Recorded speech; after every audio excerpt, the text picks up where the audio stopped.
যে কোনো কাজে সফল হওয়ার দোয়া 3 বার বিসমিল্লাহ পাঠ করে তারপর এই দোয়াটি 11 বার পাঠ করে কাজ শুরু করবেন।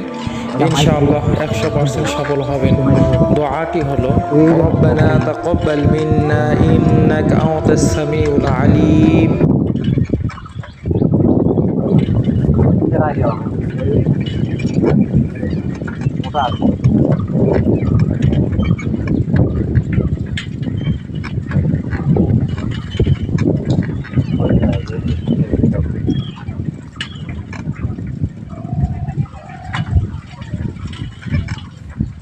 তিনটা লোক তিনটে নিয়ে বলি না